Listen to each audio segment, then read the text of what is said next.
Dare to listen in the dark? This is Miss Nightmare. Here, every story is a whisper from the shadows. Brace yourself. Fear has a new voice tonight. Supernatural stories with cursed items. The Porcelain Doll. My name is Elena. I'm 24 years old, and even now, just thinking about what happened makes me uneasy. It took me a long time to accept that some places only exist to ensnare those who dare to fill their emptiness. 2 years ago, I was searching for a quiet place to live in Sleepy Hollow, a town where the cold lingers even in spring, and the fog never fully lifts. That's when I came across an ad for an old house. Charming, with a surprisingly affordable rent. I told my friend Paula, who had already been living in the city. "Are you sure this is a good idea, Elena?" she asked, her voice uneasy over the phone. "That house has a reputation. People say no one stays there for long. Some swear they hear whispers or see lights in the windows at night, even when it's supposed to be empty." I laughed and shrugged it off. "That's just small-town superstition." "Nonsense," I insisted, wanting to believe it myself. At most, I thought, I'd have an interesting story to tell later. I ignored Paula's warning, and to be honest, that little feeling that maybe, just maybe, I should respect the place a bit more. In those first few days, I tried to make the house my own. Books lining the shelves, coffee on the porch, curtains wide open to chase away the gloomy air. The dust was thick and had a weirdly sweet taste, almost as if it clung to my tongue. The silence was unnatural, sometimes filled with distant creaks, sometimes pierced by faint whispers I could never quite place. It wasn't just loneliness, it felt like the house was watching me. The main bedroom was upstairs, furnished with heavy dark wood. In the middle of the dresser sat a porcelain doll. Translucent skin, icy blue eyes, a thick black braid. I thought about putting it away but hesitated. I decided not to touch it, just to ignore it. I laughed at myself. How cliché. Pretending I wasn't bothered at all. During the first weeks, only little oddities happened. A missing earring here, a lipstick out of place there, always turning up right by the doll. Things out of order. I'm just scatterbrained, I tried to convince myself. But soon the dust felt heavier, and the rug rougher under my feet. The chill in the hallway never went away, no matter how many blankets or lamps I used. And when the silence grew absolute, I started to hear, faint, almost like a memory but real, someone calling my name. Elena. It wasn't long before the whispers grew clearer, voices that seemed to drag, to beg, though I could never quite catch their meaning. Don't accept. Don't answer. Never say yes. These words made me uneasy, though I didn't know why. Among them, one voice always stood out. Older, steadier, almost motherly, but so tired and cold. Why fight so hard, Elena? Just accept. Say yes. Everything will get easier. Sometimes, I thought things would get better. Some mornings seemed brighter. I answered work emails, holding on to the hope that the nightmares were just exhaustion. But soon enough, the terror returned. Frantic scribbles appeared on fogged-up windows. Don't speak. Don't look. Stay silent. Things went missing and reappeared, always closer to the doll. At night, real sleep was impossible. I'd wake up over and over, sure someone stood at the foot of my bed. Sometimes I'd feel the doll almost throbbing on the dresser, as if it was pulling my gaze. I messaged Paula, but I could never really explain the terror that was growing. "Paula, have you ever heard voices? Like, warnings that you shouldn't answer someone? Please don't laugh. I know it sounds crazy." After a while, I started avoiding the upstairs altogether. One day, looking for something I was sure I'd lost, I found an old photo in a drawer. The lady from my dreams, holding a girl with an empty expression. On the back, a faded date and an illegible name, The worst came on an especially cold night. I barely slept. No coherent dreams, just drifting between sleep and delirium. That's when I saw her. An old woman in a Victorian dress. Gray hair in a bun, sitting in a rocking chair facing the window, mechanically brushing the doll's hair. I tried to back away, but a crushing weight pinned me to the mattress. I wanted to scream, beg for help, but my voice wouldn't come out. It was like my throat was sewn shut, my lips glued, every movement smothered by some invisible force. All I wanted was to run, but when I finally pushed myself to move, I knocked over my nightstand. The noise echoed like thunder.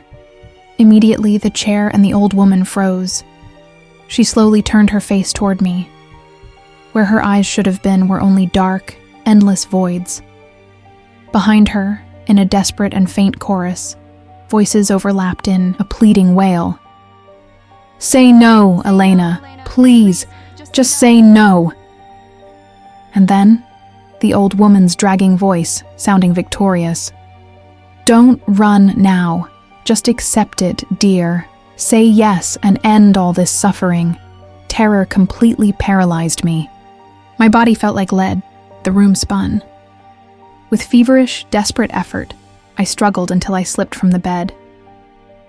Hitting the floor snapped me awake instantly. Only then did I realize it had been a dream. A dream too vivid to be just a dream. I woke up in shock, trembling all over. I waited for daylight, packed my things without daring to look back. I went straight to Paula's house across town. I could hardly explain. My words crumbled. In Paula's eyes, I saw a sadness that understood, like she'd always known this wasn't just superstition. I surrounded myself with anything that might keep the shadows at bay. Mass, regular blessings from the priest, cleansing rituals, crucifixes, whispered prayers before sleep. For a few days, I felt a faint relief, but sometimes I'd still find dark braided hairs among my things, even far from that house. On especially restless nights, my reflection showed a cold, almost glassy glint in my eyes, a look that had never been mine before. It took a long time for my life to find any rhythm again after I fled that house. For the first few months, I slept with a lamp on, kept crucifixes by my bed, whispered prayers before lying down, and asked the priest for weekly blessings, incense, soothing teas, therapy. I clung to anything that gave even a hint of safety. As the months passed, the world around me finally started to feel normal again. The voices vanished. The heavy feeling lifted.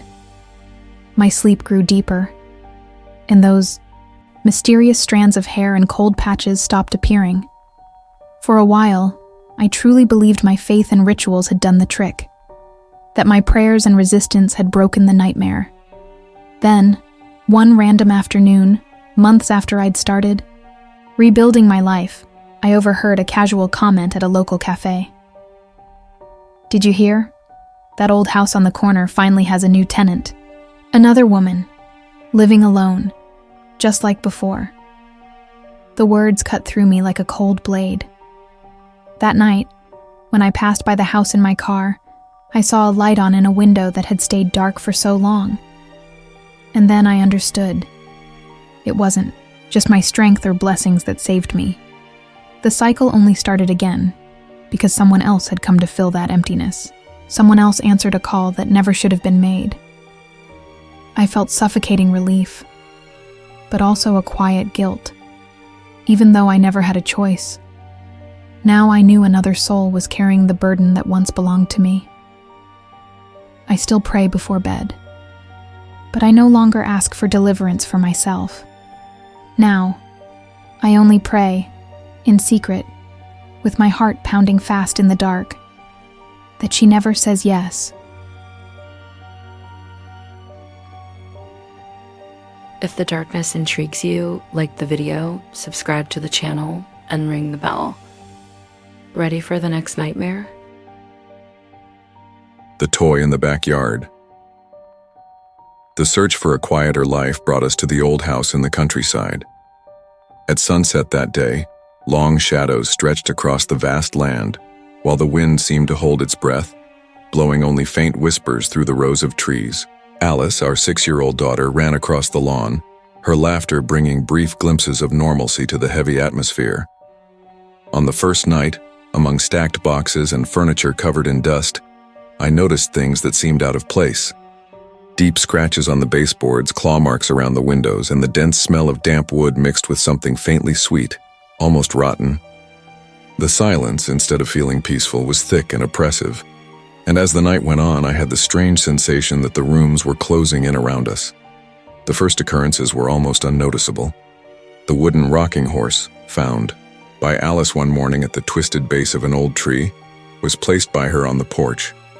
I thought I heard wood creaking during the night, but blamed it on the wind. As time passed, little things started to happen. Lights flickering, cold drafts, rushing through closed rooms, distant whispers mistaken for plumbing noises. After these episodes, I always felt a growing unease, like pins and needles in my arms and a slight pressure at the back of my neck. As the weeks went by, our vitality seemed to slowly evaporate. All of us grew more fatigued, deep circles under our eyes, apathy, nights of fragmented sleep filled with nightmares and the constant feeling that we were being watched from afar. Alice began to obsessively draw the lake, the boy, and the rocking horse. Her laughter had become rare, replaced by an unsettling silence. As if our weakness was feeding the invisible, the manifestations grew stronger and more aggressive.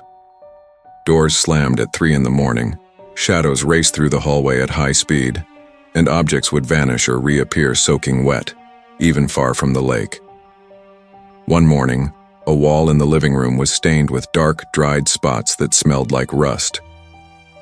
One night I was alone in the living room after everyone had gone to bed. The clock ticked past midnight and the cold autumn breeze made the curtains billow, casting shadows that moved slowly across the walls. Heavy rain added to the sense of isolation, drumming against the windows in an unbroken rhythm. Suddenly, the lamp on the table flickered. An inexplicable wave of cold swept through the room. My breath became visible as if I were outdoors. I got up to close the window, but it wouldn't budge. The strong scent of mud, mixed with the smell of something old and decaying, filled the air. When I turned around, I saw, reflected in the glass of the china cabinet, a boy standing with his back to me, drenched, dripping mud onto the rug. On the opposite wall, his shadow was stretched unnaturally long, twisting in a way that defied nature. My heart raced and my legs felt heavy, as if gravity was different in that room. "Why are you here?" I dared to ask, my voice trembling. Absolute silence answered, and then, in the reflection, the boy slowly tilted his head toward me, as if he finally saw me. In those eyes I never saw directly, I felt a cold fury, an unspoken accusation. The lamp exploded with a crack, sending shards of glass across the room and plunging everything into darkness. I was certain I felt small, cold fingers gripping my wrist before I screamed my wife's name. The hands vanished the second she turned on the lights and ran to my side. I was alone, trembling, my pajama sleeves soaked with water and mud, while Alice slept soundly in her room. I couldn't sleep again that night. The cold and that stench of decay clung to me like a curse. As the days went by, the invisible attacks became routine. Violent knocks on the windows, small fingerprints in the dust on the furniture, the sensation of being followed even in broad daylight. Among the whispers, children's voices alternated between sadness and rage, always aimed at me. I discovered more clues about previous parents. Names scratched out in old wills, diaries abruptly cut off, neighbors' remarks about disappearances, and hasty abandonments. With every clue, I began to see the repeating cycle of violence and vengeance more clearly. On that frigid morning, when the family was utterly exhausted, I woke with a heavy premonition. The hallway seemed narrower than ever, twisted shadows dancing in the dim morning light filtering through heavy curtains. That's when I saw the silhouette of a child standing in front of Alice's room. Driven by fear and a need to protect, I grabbed the figure by the shoulders and screamed, desperate, "What do you want from us? Why are you doing this to us?" At that exact moment, my wife screamed my name in terror. With a cold chill, I realized it wasn't the boy. It was Alice, wide-eyed, tears streaming down her face. Right then, I understood everything. The spirit was manipulating our perceptions to target and destroy me, the father, seeking revenge for his own story of abandonment and abuse. My family was just the latest in a long line of victims. I would be just another defeated father if we stayed. We ran away that afternoon, leaving everything behind. As we drove off, I looked back and saw the rocking horse on the porch and, for a moment, a child's shadow at the window, still silent, waiting for its next act. Now, far from that place, Alice is a child again. But in my dreams, in the silence, I still feel the piercing cold, the smell of decay, and the certainty that this ancient rage is still out there, waiting, hunting for another father to destroy. The house remains empty, its walls saturated with the boy's pain and vengeance. And I've learned that in some places the past not only wants revenge, it knows exactly how to get it. If you enjoyed these stories, don't forget to like the video. Let me know in the comments what kind of horror stories you'd like to hear next. Sleep well if you can. See you soon.